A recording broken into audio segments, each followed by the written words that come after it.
नमस्कार दोस्तों, स्वागत है आपका आपके अपने YouTube चैनल दीपक रचित कथा में। कर्ण अर्जुन की तरह ही महान धनुर्धर थे। भगवान परशुराम ने स्वयं कर्ण की श्रेष्ठता को स्वीकार किया था। उनकी ख्याति दानवीर के तौर पर थी।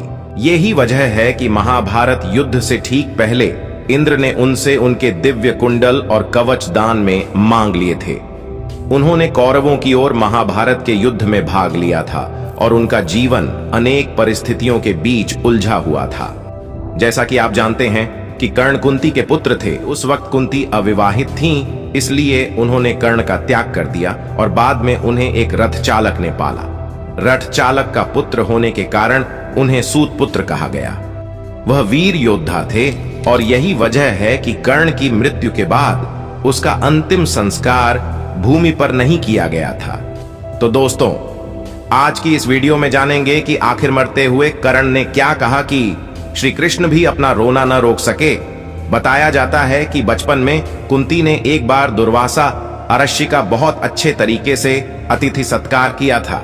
इससे प्रसन्न होकर दुर्वासा ने कुंती को एक मंत्र दिया जिसके द्वारा वो किसी भी देवता को बुला सकती थी। मैं चाहती हूं कि सूर्य देव आ जाएं। सूर्य देव आए और कुंती गर्भवती हो गई और एक बालक का जन्म हुआ। वो सिर्फ 14 साल की अविवाहित स्त्री थी। उसने बच्चे को एक लकड़ही के डिब्बे में रख दिया और बिना उस बच्चे के भविष्य के बारे में सोचे उसे नदी में बहा दिया। उसे ऐसा करने में थोड़ी हिचकिचाहट हुई, पर वो कोई भी कार्य पक्के उद्देश्य से करती थी। महाभारत की कहानी रोचक और दिल दहला देने वाली कहानियां से भरी हुई है। अंगराज कर्ण यानी सूर्यपुत्र कर्ण की मृत्यु महाभारत की कुछ इन्हीं घटनाओं में से एक है। लेकिन क्या आप जानते हैं कि आखिर कर्ण की मृत्यु के बाद उसके परिवार का क्या हुआ? आखिर क्या हुआ उसकी पत्नी का? जब उसे कर्ण की मृत्यु की सूचना मिली, अंगराज कर्ण की पत्नी का नाम रुशाली था। अंगराज कर्ण की तरह ही उनकी पत्नी रुशाली भी एक सूत पुत्री थी। एक सूत पुत्री होने के कारण अपने पिता आधीरथ के कहने पर कर्ण ने रुशाली से विवाह किया था। रुशाली दुर्योधन की विश्वास पात्र सारथी सत्यसेन की बहन थी और एक बुद्धिमान स्त्री भी थी। लेकिन रुशाली का तप और प्यार किसी स्त्री से कम नहीं था। महाभारत में उसे सत्य और निष्ठा का पालन करने वाली एक धर्ममा स्त्री के रूप में दिखाया गया है। ऐसा कहा जाता है कि रुशाली को द्रौपदी के चीर हरण की खबर पहले ही लग गई थी। रुशाली ने द्रौपदी के चीर हरण को पहले से ही रोकने का पूरा प्रयास भी किया, लेकिन होनी को कौन टाल सकता है। कहते हैं कर्ण की मृत्यु के बाद रुशाली की जीने की इच्छा लगभग खत्म ही हो गई थी। उसके बाद वह कर्ण की चिता पर ही उसके साथ सती हो गई। महाभारत के युद्ध में, कुरुक्षेत्र के युद्ध भूमि पर कारण के पुत्रों ने खलबली मचा दी थी। उन्होंने अनेकों पांडव योद्धाओं को हराया और भारी मात्रा में पांडव सैनिकों का संहार किया। अपने पिता कर्ण के समान यह भी पांडवों की विजय में बहुत बड़े भ्राता थे। पांडव जानते थे कि बिना कर्ण और उसके पुत्रों के दमन के वह युद्ध नहीं जीत सकते। वही युद्ध के 17 दिन कर्ण और अर्जुन के बीच बड़ा घनघोर युद्ध हुआ। कहते हैं वृक्षकेतु कर्ण और रुशाली का इकलौता जीवित पुत्र था।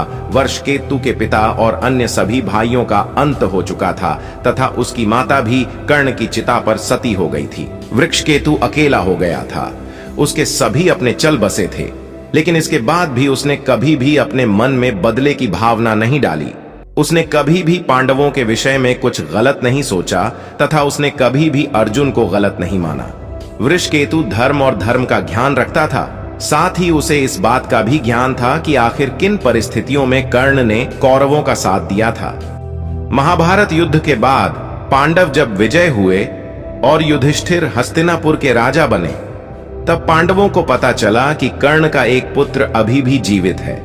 वृषकेतु को पांडवों ने बड़ा स्नेह दिया। अपने बड़े भाई कर्ण को सच्ची श्रद्धांजलि देते हुए पांडवों ने वृक्षकेतु को इंद्रप्रस्थ का राजा बनाया और कर्णपुत्र वृक्षकेतु ने युधिष्ठिर के छत्र छाया में वर्षों तक शासन किया।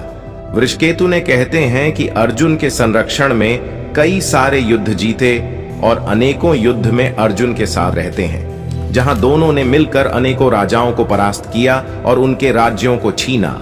इसी अभियान के समय में जब जाने अनजाने में अर्जुन के पुत्र बब्रुवाहन से उनका मुकाबला हुआ, तो बब्रुवाहन का युद्ध स्वयं वृषकेतु के साथ भी हुआ था। माना जाता है कि अर्जुन की अन्य पत्नी उलूपी ने अर्जुन के साथ साथ वृषकेतु को भी पुनर्जीवित किया था। कहते हैं वृषकेतु अपने पिता कर्ण की तरह ही एक बहुत ही तेजस्वी और पराक्रमी योद्धा था, क्योंकि अर्जुन भी शायद कहीं ना कहीं वृषकेतु में कर्ण की उस छवि को हमेशा देखते थे। सिर्फ यही नहीं, कहा जाता है कि वर्षकेतु ही इकलौते ऐसे योद्धा बचे हुए थे जिन्हें ब्रह्मास्त्र, वरुणास्त्र, अग्निअस्त्र, भावास्त्र और अनेकायिक दिव्यास्त्रों का ज्ञान था। इसके बाद कोई भी योद्धा या उनकी पीढ़ी में से ऐसा योद्धा नहीं जन्मा जिसे इन सब दिव्य अस्त्रों का ज्ञान हो। तो आप कर्ण के पूरे परिवार के बारे में क्या सोचते हैं? अगर कारण कौरवों का साथ नहीं देते तो क्या होता, यह भी हमें अवश्य बताइएगा।